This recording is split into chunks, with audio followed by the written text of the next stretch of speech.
up and fucks you for no good reason. You know, it's the way of the world. Welcome to the Regular or Menthol podcast where we discuss Kino movies. My name is Tate.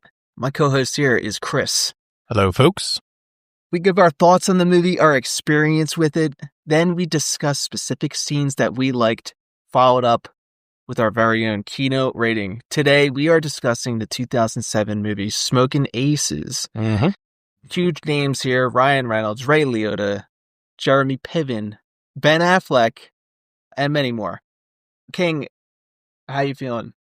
Feeling really good. I don't know. I there's like, where I live, there's like these goddamn wind tunnels. And Yeah. for the past, you got it too over there? Getting destroyed with wind. Oh, okay. Destroyed. I thought it was just us because we're in this like valley. And dude, it's literally up to 40 to 50 mile an hour winds to the point where we also live in a neighborhood where people are dumb as shit and they don't know how to put their trash out. Yeah, right. So they'll put their trash and recycling out. Now, mind you, me being me, I have to meticulously, strategically put it between our cars at the end of the, where we park. So they don't blow And all over the place. They don't blow all over the place. I make sure it's tight as shit, latch it down. There's not a chance that these are recycling and or our trash can moves. Bro, some people just have these like open recycling bins that are just open face kind of thing. And they just blow all over the neighborhood. And there's just shit in our yard all the time. Dude, it drives other people berserk. But the point being is like, you have to have like a low IQ to not to just like common sense. But anyway, that being said, this wind sucks. And do you have your own freezing cans? Cold on top of it? Yeah. So we have like a big recycling bin and a big trash can. Yeah, it's like where I am in Ambler, they provide you with Nice cans. But the thing is that, and I guess I could just buy my own recycling thing, but our recycling, John, the lid broke off. Yeah, well, you so owe now to your it's neighbors, just, my man. You gotta get a new huh? one. You owe it to your neighbors. You gotta get a new one. I'm thinking one of two things. I just get a new recycle, but it's such a distinct can. It's a square with wheels on it, and it's blue. Like, where are you gonna find one of them? I have one. you go to Home Depot or just order one on Amazon, dude. They'll deliver that shit for like a couple bucks. Do I just steal someone else's? Yeah, there you go. put your address on it so they don't think it's theirs. Nah, this wind has been absolutely diabolical. The cold on top of it sucks. Like, I have these deer in my yard for decoration, and I have them with stakes into their feet, and the wind literally ripped one of them out. It bent the stake. Kind of alarming. dead serious. Yeah, aside from that, man, it's just crazy right now. It's New Year's. We're about to hit New Year's. You got anything going on for New Year's tomorrow? Yeah, I'm going in the office by myself. I'm going in the office, and it's one of those things where she's like, you can leave early, but it's like, I'm not going to leave early. Yeah, well, yeah, let's do that. I'm just going to wait till the drivers are back. Yeah. I don't give a fuck, yeah. Me for Christmas. Yeah, man. I mean, it happens. Sometimes you got to They were there. Sometimes you got to get her done. Get the job done. But now, this isn't our first rodeo doing everything ourselves, but it is kind of, when you got it in front of you, it is a pain. Yeah, no, I mean, but yeah, tomorrow, New Year, 2026. Yeah, New Year's resolutions. You got anything on the table? Trying to change this year? Yeah, just getting way better at everything I do, not being broken in half. Dude, like, I couldn't sleep last night. I kept waking up in the middle of the night multiple times. And it's one of those times where I tell you, I don't know if I actually slept. Ouch. Yeah. Like, I did, but I don't know. Could it have been a cumulative half hour total? Perhaps. Well, if it's any consolation, I got woken up at like 2 a.m. because of the wind. I woke up again at 5 by the wind, and then I went finally back to bed and woke up at like 6:30. Yeah. So, yeah, it sucks. Anyhow, we got a movie here. Are you all right, though? Are you all right, though? You're gonna make it. I know you're going through it. Remains to be seen. I'm about to be Tyler Durden mode, but we'll see. A Las Vegas magician named Buddy Israel decides to turn state's evidence against the mafia. After the word of this gets out, everyone from bail bondsmen, assassins, mercenaries, Nazis, and the FBI races to Israel's location in order to take him in or kill him. Everyone clashes together in an explosive showdown, and in the end, a twist is revealed as to why this guy is in the mafia to begin with. Wow. Nice. I mean, this movie's, it's one of those where you see this happen in Hollywood. They have a ton of A-listers. This one actually works. I mean, it happens a lot. You got like the Oceans movies, that Expendables movie, if you remember that one. Mm-hmm. That was more of like an action one. That kind of reminds me of this a little bit. Did you like that movie, Expendables? I'm a huge Expendables fan. I've never seen it. Really? Nah, dude. Just one of those where it seemed like the marketing seemed over the top for me. I was like, this is going to be dumb. It's a little of that. All right. I totally understand what you're saying with that, but it's better than that, but less than what people think it is, if that makes sense. No. I hear you. No, but yeah. Go ahead. I mean, it's just, I will have to say about the Expendables, Mr. IMDb, Eric Roberts, is the villain, though. Something to consider. That's our guy. I mean, that's our guy, Mr. 1,000 credits to his name. Now, this movie, I think he's kind of shot like a Guy Ritchie film. Would you agree? Mm-hmm. Yeah, very reminiscent, for sure. All those crazy camera angles, like the quick zoom ins and cut screens and all that shit. But I think it works, in my opinion. But this is let me ask you this, though. This is kind of the one thing that this stands out to me, this movie. And it's the obvious question here. And mind you, I'm aware it's 2007, so there's not as much as surveillance as there would be today, right? But like in this movie, they're zipping around Vegas to assassinate a high profile guy, right? It's probably one of the most surveilled places in the world, mind you. And I kind of get the vibe that they're all just zipping in here, not disguising themselves. You think there would be surveillance? I don't know. Perfect example is when Laszlo, he just goes down in the center city and he just machine guns like 5 guys on a crosswalk. He's dressed as like a Rastafarian cripple black dude. And then he jumps onto the back of a moving van. And instead of just like zipping out like that, like this black dude with dreads, he rips off his mask and gives him the middle finger, kind of revealing his actual face. I'm like, what is the point of this? Why have the mask? It's not, the mask isn't just for initial deception and getting the jump on him. The mask is also so you can get away unscathed and not on camera. I get what they're doing for the movie. It's like the character reveal, but it's like, bro, just, you don't have to do it that way. It's just kind of. And also, it's funny that you bring that up. The master disguise, Laszlo here, his actual face has a giant scar on it. Like the most recognizable thing ever. Yeah, well, you got to narrow these guys down. He actually has a giant scar running across his face. I mean. Thoughts on Ryan Reynolds, though? I mean, Ryan Reynolds kind of rules. You know, this is before. Was this before he really took off? You think 2007? Yeah. Okay. Yeah, and I think of Ryan Reynolds. There's 2 eras, and it's the Van Wilder era. Yeah. Where he's doing these small comedy roles, kind of, and then there's the. Wait a second, this guy could be an action hero. Mm-hmm. Because if you remember, Deadpool, right? But before that, he was in Green Lantern. Oh, yeah. He was in that Wolverine movie. And I guess where it started was Blade 3. Right. He's in it as one of the vampire hunters. And you're like, that's when he revealed himself where he could be an action guy because he was jacked. And I was like, Ryan Reynolds in Blade 3 is the ideal male physique. If you go back and look at it, it's not a giant dude, but he's noticeably bigger than when he was in his comedy phase, and he's cut. And I'm like, this guy is looking insane right now. This is bodybuilder level kind of physique, and you're like, damn, that dude just pulled that off for that small Blade role. Yeah, what's going on here? Is Hollywood taking notice? Is this a future A-lister?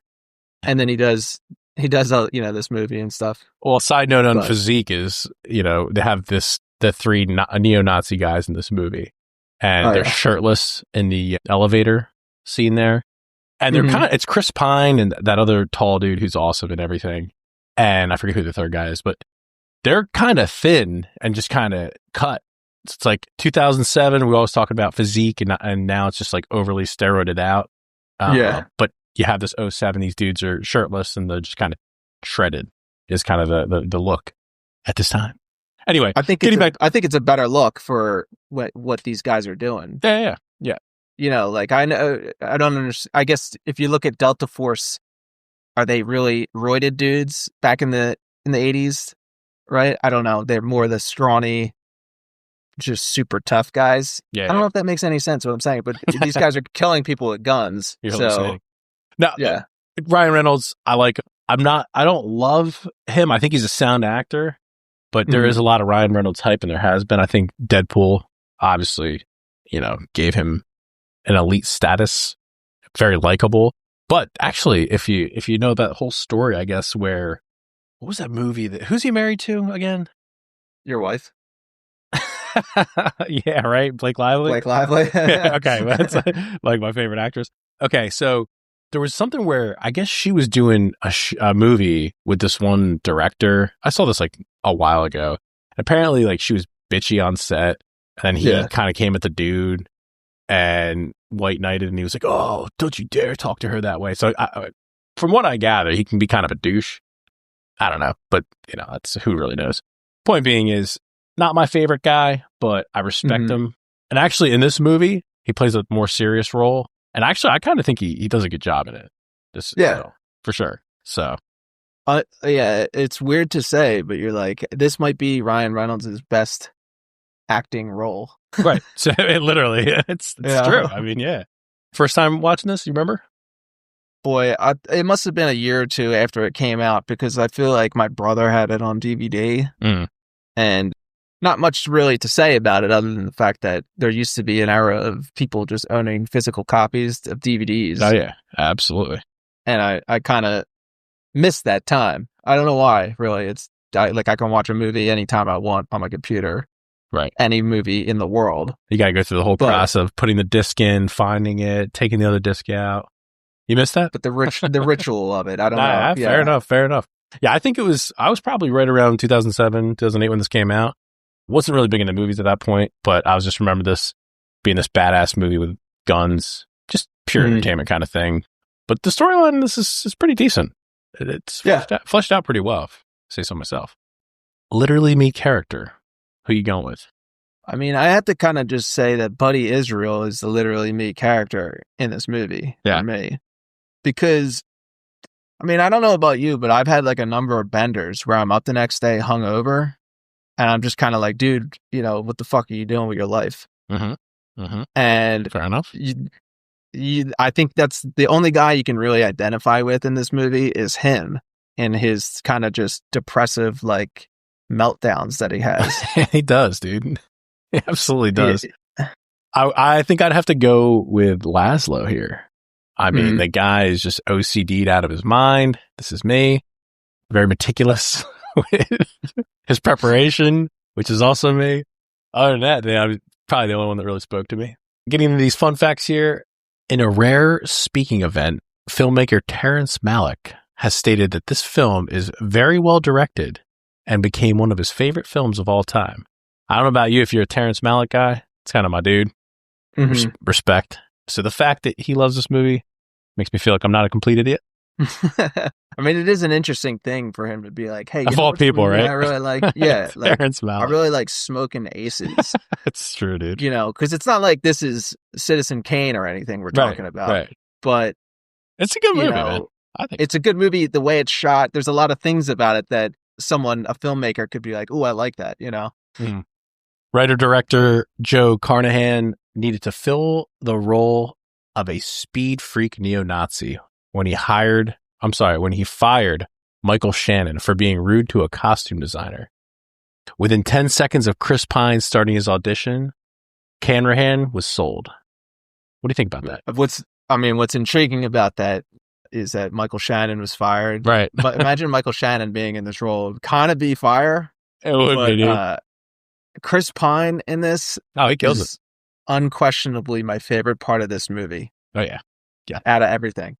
100%. And we can get into that a little later, We'll talk about it. We'll talk about it. Yeah. The shot with Ben Affleck in the bar. He sinks the 8-ball and continues with his monologue. Took over 20 shots, mainly because Affleck couldn't make the shot. When he finally did make it, he couldn't say his lines because he was laughing so hard that he finally made it, which I thought was pretty funny. And then when Israel falls into the piano, it plays the same chord as the Max Payne video game theme. King, are you Max Payne pilled? Let me ask you. 100%, bro. 100%. 110%. Max Payne is just unbelievable. Yes. This is the Kino podcast. It's probably the number one Kino video game franchise. Whoa. Big endorsement. And I don't know, what can I say more than that? You'd have to look into it. But Max Payne 3 also goes kind of unnoticed out of the games. And I'm just like, this guy is bald and wearing a Hawaiian shirt now. Bald maxing. And he's South America. It's insane, dude. Didn't play that one. My brother and I played the original. Yeah. We just hack on it. It was cool, man. My brother Jason and I would just like hack on games together. And that was one of them. And it was like, just beat this game as fast as possible. And what was the Max Payne feature of the game was the bullet time. Yeah. Right? Absolutely, Kino. They'd be like, oh, wow, this works in the Matrix. Let's put this in the video games. And it was just like, wow. Super fun, too, by the way. Super fun. Yeah. You could see that being like not working, but it actually worked. It worked so good. It played very well. So because it's like you're in a video game and gunfights they're like, you're not in a real gunfight. So adding the ability to dive slow-mo while shooting is sick. so good. Max Payne. Wasn't the original movie Max Payne Mark Wahlberg? Yeah. Jesus, what a casting. The video game came out first though. Mm-hmm. But no doubt. I'm not a big fan of making Max Payne into a movie. No. Because it's already a movie. Like the game had cutscenes and shit, you know. Games should never be movies if they're good storylines. Like when I game, bro, I'm not a multiplayer game. I don't jump into lobbies and all that shit. I play for storyline exclusively. So it's like anytime I play a game and it's like a really good storyline, it's like I'm watching a movie and I'm just interacting with it. I don't need any more than that. Don't need it to be a movie. The movie is the game, like you said. Simple. And the way they are now with cutscenes, you can just go on YouTube, look up literally, and just say, watch the whole movie. The movie, and it just gives you all the cutscenes in a row. Incredible. Anyhow, let's get into some of these scenes here. Opening scene kind of rules. You have Ray Liotta, which is my actual dude. Apparently, this dialogue between him and Reynolds is completely off script, which is pretty cool. I mean, it's not like this crazy dialogue and very long scene, but it's kind of cool to just improv the whole thing. Just sitting in a van, yucking it up with each other. Hey, you got the old vet and you got the young upstart. Hey, man, I'm ready to get my feet wet. Then you get introduced to Buddy Israel here, played by Jeremy Piven, right? By none other than Wayne Newton. Yeah. Now, everyone knows Jeremy Piven probably from Entourage, but tell me that there's an actor for this role that could have been better casted to play this character. Can't do it. Piven is like the quintessential showman, in my opinion, and he absolutely murders this role. Yeah, man. I went back and I looked. It's like Piven has a huge catalog of movies, and his career spans many years. Like when this came out, 2007, like I remember he was doing movies in the 80s. Yeah, you know. I can't help but look at him every time though, and just see that he has a hair transplant. I don't know if you do this with actors. No, I don't. But you know, I unfortunately have to. In the 90s, he was bald maxing big time, my friend. Whoa. I mean, besides his hair, he's actually pretty ageless. Mm-hmm. Like he looks the same now as he did back then in his face and everything. And he's in that hair. But I mean, if you go back, like one of the movies that, for whatever reason, I was into when I was a kid was Judgment Night with Cuba Gooding Jr. Powerful. I don't know if you remember that one. Very powerful. So he's in it, and you're like, oh, that's the guy. His hair is receding. Yeah. In the movie, and you're like, what happened to this dude's hair? He has like a full head of hair now. What year is that? That was in like 96 or something. Okay. Yep. I forget. And then Piven was in PCU.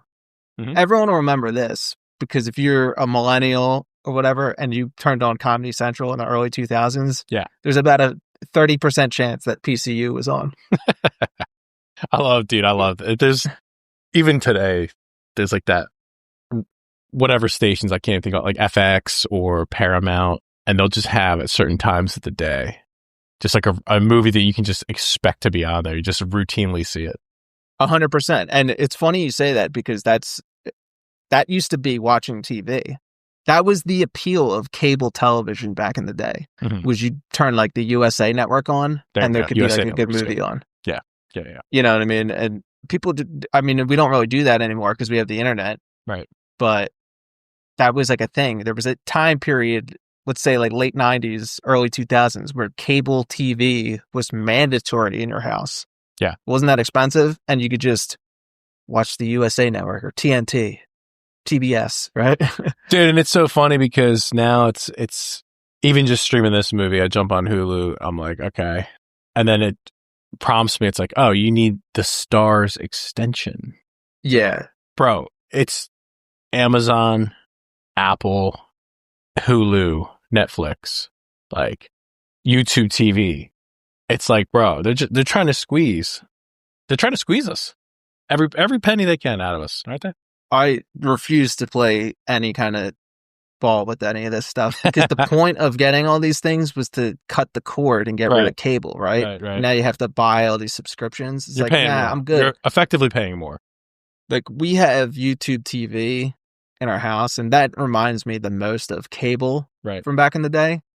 But I basically only have it to watch the NFL. Mm-hmm. That's dude. Kind of the only reason. Maybe the Phillies sometimes when they're on. Yeah. You know? I think big game, if you will. I have Verizon, and it's like X number of channels. It's actually not too bad, the package with the internet. But again, my daughter watches stuff. But then it's like half the time she wants to watch something, I switch over to our Fire Stick. So I'm not even watching live. But it works. But long story short, I have the channels on regular TV that I still like to watch. But dude, the streaming stuff is out of control. No question about it. Well, the only good thing about streaming is I could just go to the internet, shall we say, and just stream anything I want. Oh, yeah. This next scene, I mean, I'm kind of watching this scene, and I'm like, I'm not really sure if I understand this. And tell me if you caught this yourself. Andy Garcia is kind of like the head of the FBI in this movie. Mm-hmm. He gives a rundown of what's going on here, and I'm sitting there listening to it. I had to question the validity of what he's saying. Now, obviously, we know it's BS because the reveal at the end of the movie, right?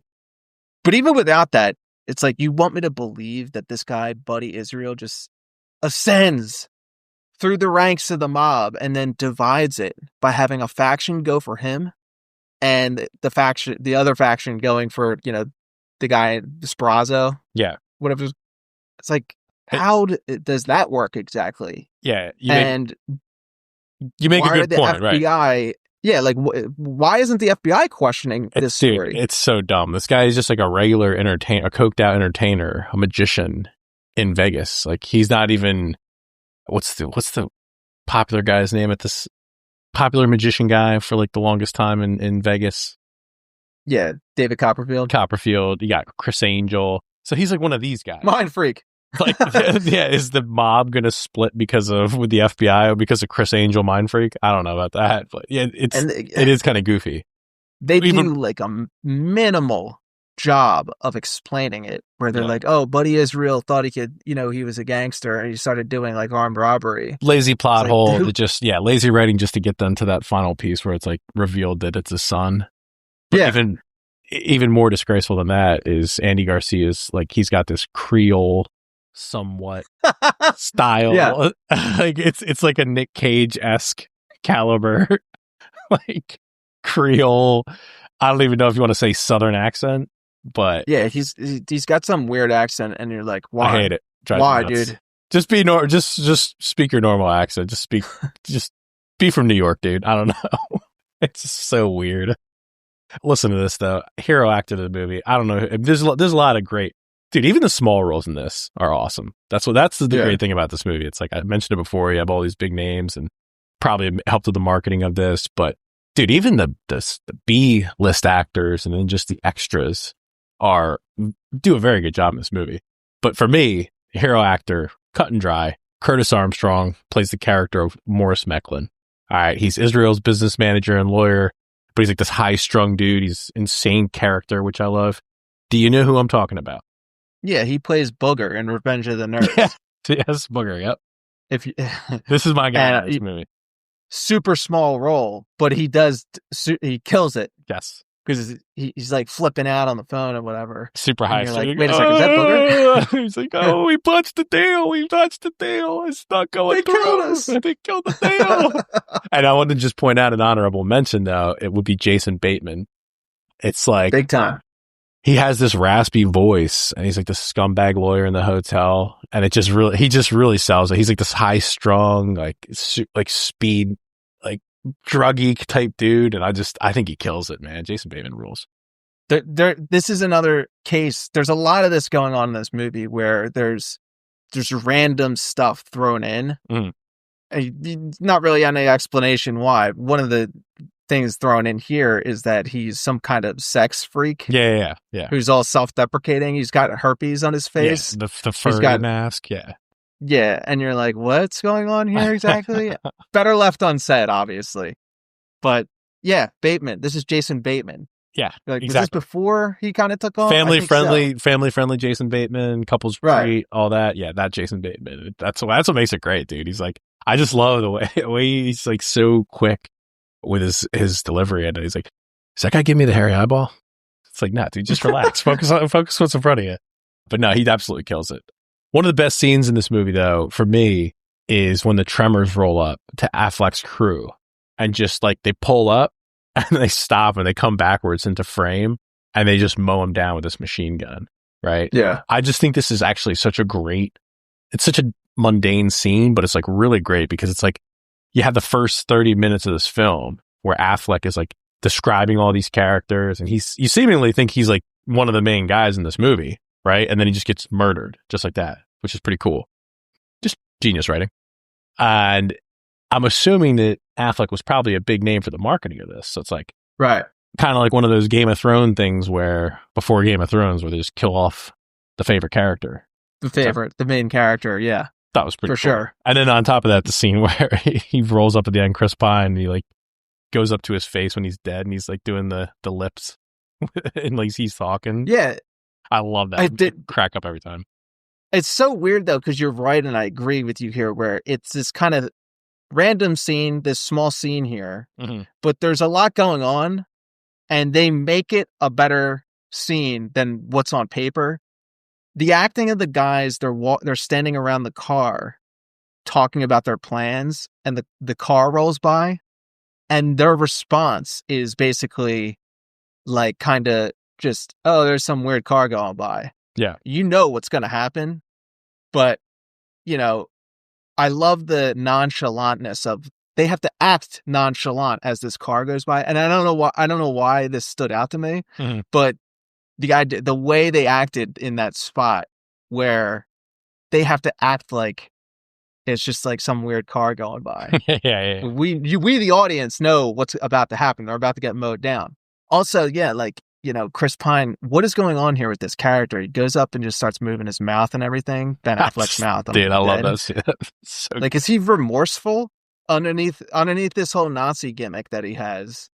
Is he actually kind of like a remorseful guy, or the brains of the operation, and he's just a little bit more philosophical? Definitely the brains of the operation. He's more philosophical. Yeah, there you go. So one of the facts that I saw in reading this was he has, I think, the opening of Mein Kampf written on his arm or tattooed on his arm. It shows that quick shot of his forearm there. I think that, yes, he is. But to your point about this whole dying thing, you see this where, I can't remember the character's name, but the guy with the blade and the mustache, Diego, I believe it is. He does the same thing when he kills the security guard, the head of security. And he talks about, he's like, am I dying? And he like, talks him through it. And this is the same thing you see here, although Affleck's already dead. So multiple times in this movie, you see this whole idea of dying, whether it be going slowly with the security guard or after the fact, him kind of reminiscing on this. He's like, You think I'm going to get to heaven? Jeez. He's like, oh, I think you will. It's like, it's made to be funny there, but I think it speaks volumes. And then, like I said, the one with Diego killing the security guard, it's kind of like dark because he's like holding him. He's don't let this be the last thing. Don't let this face be the last thing you see. I don't know if that makes any sense, but yeah, it's kind of because it won't go over well in heaven. Right. And I just think there's that's a kind of certain cool. reverence. Yeah, it is, and it's like a certain reverence for death and for the people you're killing being okay with it, Right? Because it's just kind of, he says it at the end of the movie. Chris Pine, it's the way of the world. Exactly. Yes. You He's know? like, sorry about that, man. And he does the same kind of thing there. So he's not really remorseful, but he's not a dummy, I guess, is what I'm saying. So the loadout check on these guys is actually kind of interesting because Kevin Durant has a grease gun. His character Jeeves, he has what's called a grease gun. It's like this. They're kind of like, I don't even know what the right word. Primitive looking machine guns. Primitive. They look like something out of World War II. Darwin, played by Chris Pine, has something called a Sten. But like, I feel like these weapons are on brand for these guys who. I was gonna say, like, it fits the character. They would just pick up anything to use. Yeah, anything that works. It looks janky as shit. The one that Chris Pine has. Exactly. Yeah. I'm like, what is this gun? But nonetheless, they very capable of just mowing people down. Mm-hmm. What is that? Is that what is it called? A grease gun? Yeah. So it's in a bunch of movies. I've heard of it before, but yeah, it's just this submachine gun that basically is just very, just like you said, janky looking. Yeah. Great scene after that where Laszlo's practicing to be Vittori. He has this tape playing of his voice, and he's trying to get the voice down. So he's huffing these cigs and spraying whatever the hell he sprays in his mouth. He's coughing. He's trying to get his voice deeper, I guess. And dude, Hugo just comes in and surprises him. So he's like, just audibles. He's like, all right, let's kill him. And then I'm just going to put a plaster mold over his face and just become Hugo. Yeah. Like, and for me, this is kind of what the movie's really all about, right? So you have these different tiers of hitmen. And of course, naturally, it's going to be Laszlo because he's S tier. He's the one that's going to get over and make out in the end. But that's kind of, you see, it's cool because you see these different tiers of these hitmen. And then obviously the FBI all gunning for Israel. But yeah, that's to me, this character, Laszlo, absolute rules. I love him. Yeah, you're right. Like, Laszlo is the S tier hitman because look at the different steps that he's taking in order to kill this guy. Yeah. He's making Mission Impossible masks to assume other people's identities and stuff. Whereas the two women are like a grade under them, where they come up with their own costume and everything, and they have a sniper. So then there's just straight up the lower tier, the Nazi dudes who just run into battle throwing grenades. Well, the guy with the sheath in his coat his name's Pasquale. I thought it was like Diego, played by whatever. I looked it up, but the character name is Pasquale. And that dude kind of, he's got a good plan, kind of gets over. He just happens to run into Ray Liotta, Carruthers, and gets found. But he gets pretty far. He's pretty prepped. He's got good preparation, I must say. Yeah, for sure. And he also bit his fingers off. Yeah. He bit his finger pads off so he couldn't be identified. I don't know if that actually works, but we'll go with it. I believe the whole thing back in the day was with the mob was you burn them off with acid. Yeah. And they can't grow back. I don't know how real that is because it's probably pretty real. Well, why not just use a glove? Would be like. Well, I think the idea was back then, it's like if you ever got arrested, they can't fingerprint you. Yeah, but I think like, I don't know how real it is to burn your fingerprints off. Is that real? I think I'm just going to believe that it is. Yeah, well, it's acid, so I don't know that your fingerprints can mold back to what they were from there. But if you burn it, what I'm saying is if you burn it down far enough, yeah, it's probably not going to come back. Anyway, next scene here, obligatory loadout check on Charisse's rifle. What in God's name is this thing? It's just a Barrett 50 cal. Okay. So it's pretty interesting for this scenario, though, because that is the most powerful gun, is it not? the Barrett 50 cal. I've heard of this before. Is it the most powerful gun? Rifle. Probably For like not. one person to shoot that's not mounted to a freaking tank. It's certainly up there. Yeah, that thing is freaking... It's a semi-automatic sniper rifle. Yeah. Like it's a magazine-fed 50 caliber sniper rifle. So, it's up there. These things are like designed to take out vehicles. Like if you're using a sniper rifle of this caliber, you could just shoot vehicles and they could stop. I think that's anti-personnel. So basically, sniper rifle or whatever. Cut someone in half, like a person. But yeah, like it's interesting for this scenario though, because she winds up just going completely insane and starts shooting. Dude, that seems just the whole like building. Yeah, and it just kills everyone in the hallway, which makes sense because that's a big round, and the force of it, you're like just whizzing by, could probably kill you. You think? It's possible. It depends on how close it is, but that's one for me to study on YouTube and figure out if that's actually true or not. But I'm just going to believe that it's true. But like anything it hits, it can just go through any kind of walls too.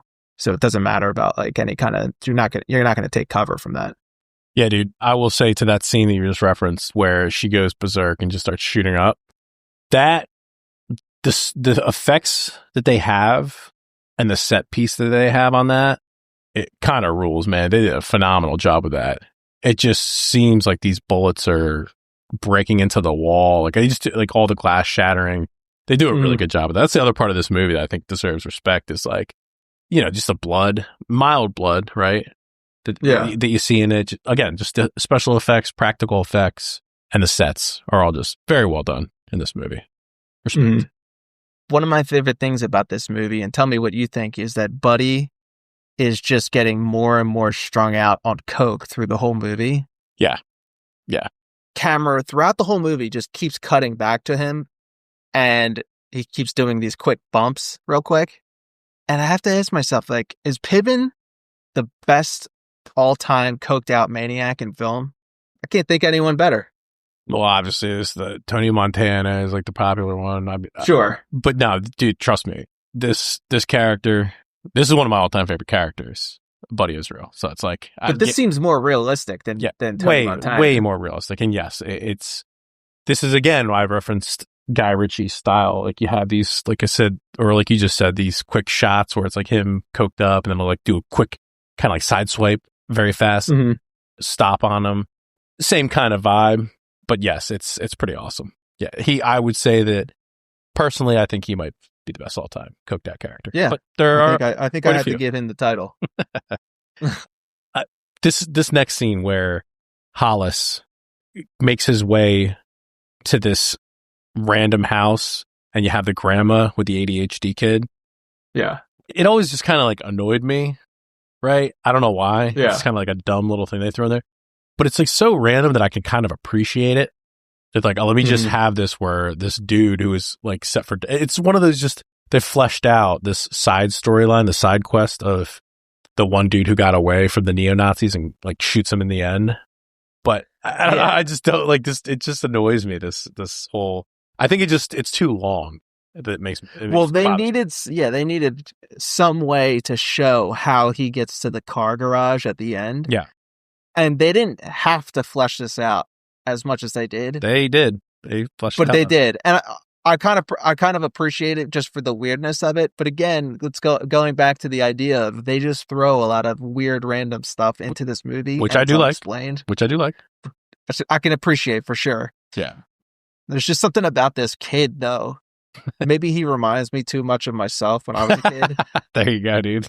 That's why you like. And I'm kind of disturbed, but the idea that he's just throwing nunchucks around, I'm like, oh, that's you. Man, that's literally you. That was me, dude. Damn. Just missing the glasses. And then after that, this is kind of like the one or two things of this movie that is like a big pet peeve for me. Laszlo shoots Beanie like at point blank, probably about like 10 feet from him, right? And what you would know better than I do, but it looks like a silenced 9mm handgun. Mm-hmm. And Beanie's like 300-pound bodyguard flies off his feet. Is that even possible? It's a bit egregious.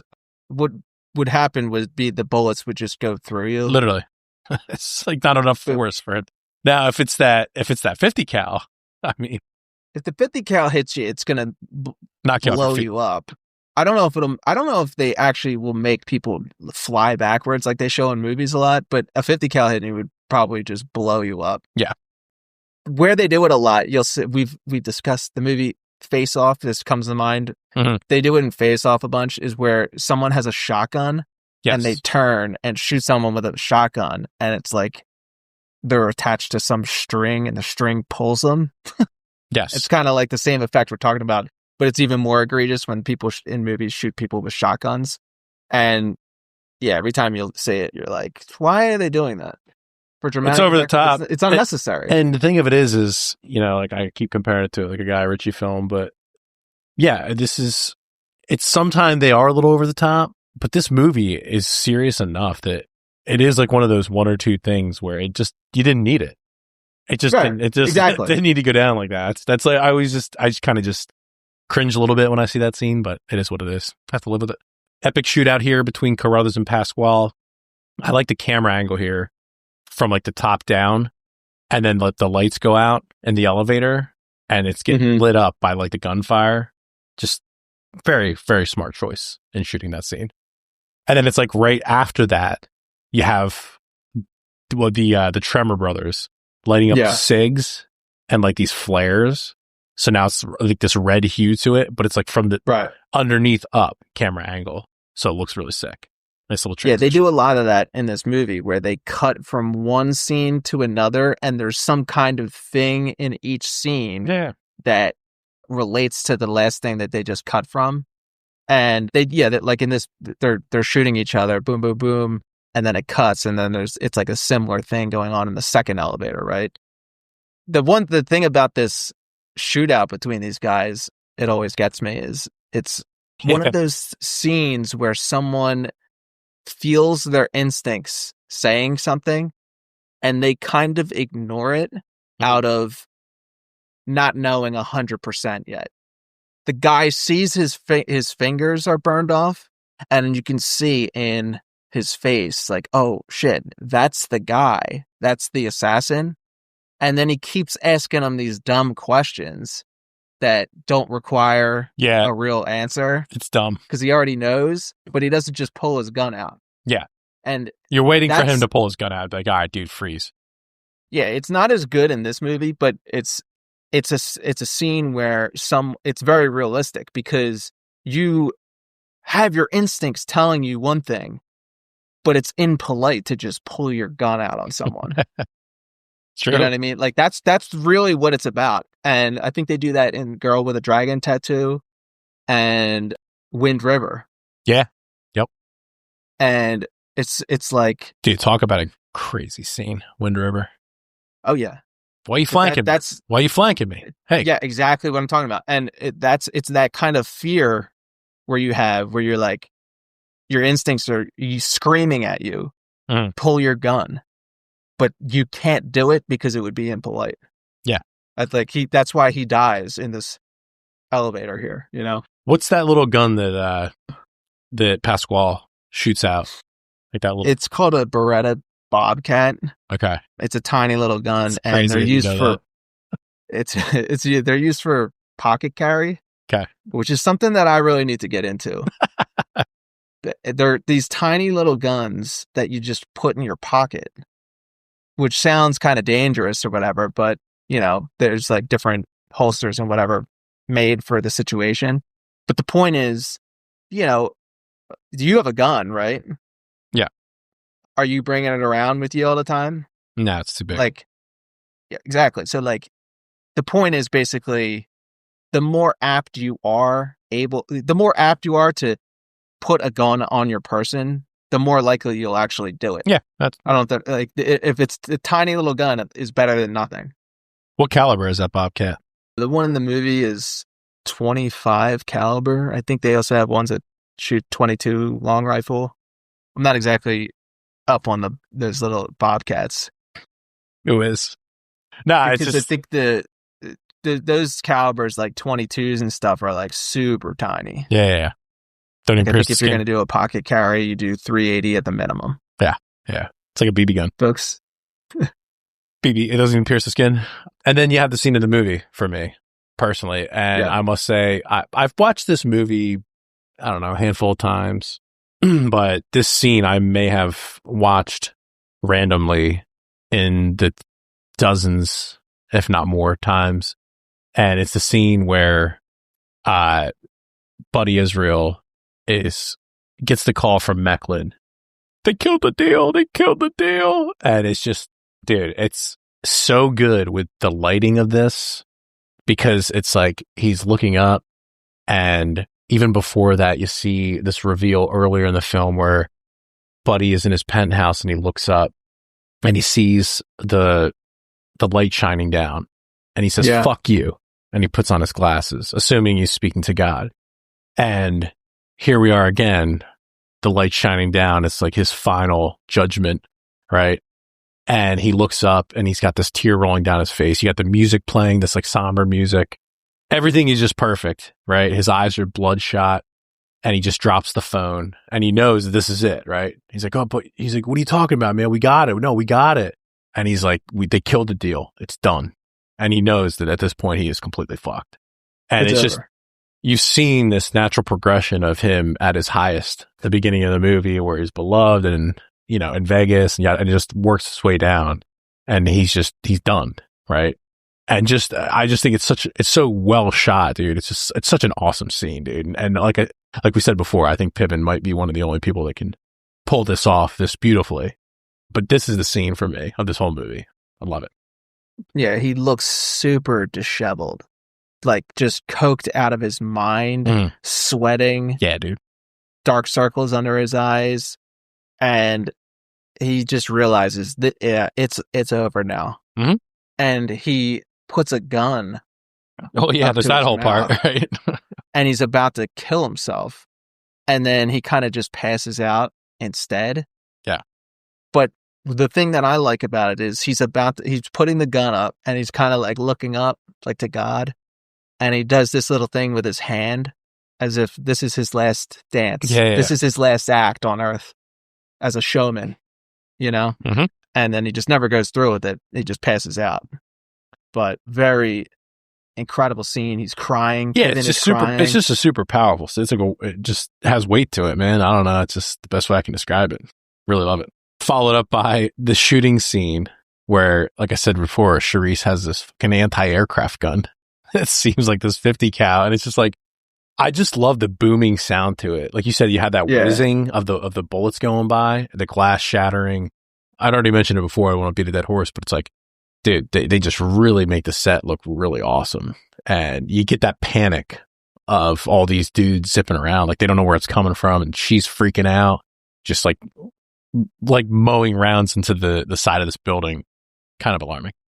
The thing that stood out to me in this scene, and it just catches me every time, is Ryan Reynolds' reaction to the sniper is to just turn around and start shooting his handgun out the window of the hotel across the street. Like that's going to do dick.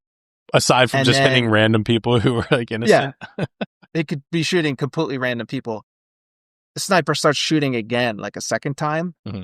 And he again just gets up, starts shooting out the window, and then he's out of bullets, and he just launches his gun out the window as well. So dumb. And you're like, I don't think that's going to work. I don't think that's really effective. I well, think you should take cover. Exactly. While we're critiquing it, this one always bothers me is, you have, I guess it's Laszlo as Hugo, right? He's cuffed or zip tied, breaks free. I don't know, throat punches or hits the one cop with the gun or something, and he races around the corner. And I watched it multiple times just to make sure I'm not an idiot. And Reynolds is right behind him, chasing him. Turns a corner into this room, and he's like, "No, don't shoot!" And it's like he's got the wife beater on, and seemingly he's taken off his mask and taken off his track jacket at minimum, and thrown it under the bed.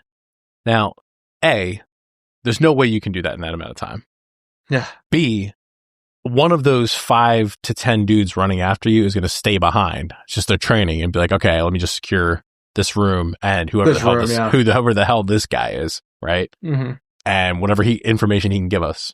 I don't know. Maybe I'm looking too far into that, but it just seems like it just could have been written a little bit better for him to get away. And he just hides in the closet. Yeah, it's just kind of dumb. I didn't like it. Annoys me every time. For me, the scene with Chris Pine in the parking lot at the end is always what stuck with me about this movie. Yeah, it's good. Like whenever I think about this movie, I kind of forget what happens, the particulars and everything. But this scene always stuck with me. Yeah. And it's the way he's kind of just like given these bullshit lines like, oh yeah, I confiscated this insane looking Pontiac GTO that has flames on the side. I'm an FBI agent. It's so bad. Like, yeah. You're FBI. And then he realizes he's caught. He's like, yep, you're right. Yeah, you're right. Sorry. And it's the the subtle facial expressions that he gives here. They're incredible. It's like he's conveying, let me just do the best I can to come off as sincere in order to have this guy not kill me. But it's incredibly difficult because of the way I look. Yep. And it's just like, he realizes they're there for Israel. And is that who you're here for? Israel? The way he says that. And like the way, his accent is kind of insane. And I repeat this line all the time. It's like, at the end, he goes like, shit gets wild and crazy. Just ups and fucks you for no good reason. It's the way of the world. The way of the world. It's always going to be. Dude, I just want you to think about, we said it before, that should have been Michael Shannon. Yeah. Think about every scene like that. It's going to be Michael Shannon. It's kind of crazy. I could see it. I could for sure see it. I just think that Chris Pine he kind of rules, and I think this was before he kind of took off. Yeah, it was. It is. And not to mention, it doesn't work if it's Michael Shannon because Michael Shannon's 6'3", Chris Pine is 6 foot. Kevin Durand, who's the third Tremor brother, is 6'6". Big boy. So him next to Michael Shannon, I don't think it would work, right? Maybe that's looking too far into it. And now that I mention it, Kevin Durand, that actor who plays like the guy with the mohawk, this dude rules. 310 to Yuma. He's one of the dudes taking... oh, yeah. Kevin Durant? Yeah. Absolutely. He's the man. So just want to throw that out there. I just think it's just funny to think of. It should have been Michael Shannon, but Chris Pine absolutely slays the role. Michael Shannon kind of has this unhinged energy. Yeah. Whereas Chris Pine has, more of a reserved, philosophical energy. This character, it's one of the best characters in the movie, for sure. No question about it. Then we get to this ending, and I don't know how you feel about the ending. I think it's kind of baller, very Shawshank Redemption vibes, where he locks himself in the room there, and they're trying to get to him. But if you ask me, dude, I'm doing the exact same thing. If you kill Ray Liotta, do the exact same thing as Reynolds. If you kill Ray Liotta, dude, this is what you get. Give you my badge, my gun. I'm ruining your whole prize. I saw you like it's Shawshank, but the opposite, because in this it's a montage, and he locks himself inside a room. He locks himself inside a small little room and then goes to prison. Well, no, that's exactly what happens. I'm talking about the scene in Shawshank where he locks himself in the warden's office and plays the... I thought you meant the ending. No, right? Sorry. No, the scene where Andy locks himself in the warden's office and he's playing the music. It's the exact same thing. Playboy. Yeah, my bad. But no, I think this ending rules, personally. What do you think? Yeah, I love a montage. You know that. America knows that. I love a montage. But also, it's kind of like, what would you do in this situation? Are you going to just go for your career? Me? Yeah. I'm trying not to go to jail. The feds put me in jail for the rest of my life. So I guess I'm just shutting my mouth and going back to Washington, like you said. Would they ever be able to arrest him? I guess so. This is the feds. They can just... Yeah, they can. Memory hole this. But, the thing is, will you be able to live with yourself? I don't know, man. Ray Liotta dying on my hands, on my watch. It would be right. That's choice. Ray Liotta, dog. It'd be a tough choice. Very tough choice. That's a spokesman of Shantex. Press F. It's my guy. I just want to point out, though, the story of this movie is the FBI puts out undercover agent into the mafia. Yeah. And that undercover agent winds up taking over the mafia. Yeah. Okay. gee whiz, I wonder if that's happening with every kind of extremist group. Literally. Like He's you've a seen Fed. the He's a Spider-Man. You've seen the Spider-Man meme where the three Spider-Mans they're are looking pointing at each other. Like, yeah. That's what every kind of extremist group is. The head guy is always just some Fed. You find out, Literally. folks. This is back in 2007 though. So, no, good ending though. All said and done. Good storyline. And it's not the coolest plot twist, whatever, but it works. It works. Kino rating? Kino rating, sir. Oh, I guess I'll go first. This for me is an 8.2, man. I really love the cinematography of this movie. Like I said before, you have electric performances from Piven and the rest of the cast. Like I mentioned before, special effects, practical effects, all the sets were just absolutely great. And yeah, just a good action movie with intersecting stories. I'm a big fan of those where they all kind of tie together. Very well done. Yourself? Yeah, I mean, I give this movie an 8. I think there's some actual real Kino overload here with Piven. Mm-hmm. This movie also holds up surprisingly well, even though I don't know if anyone cares about the mafia anymore. It's like a lot of early 2000s gunplay that I can appreciate in this movie.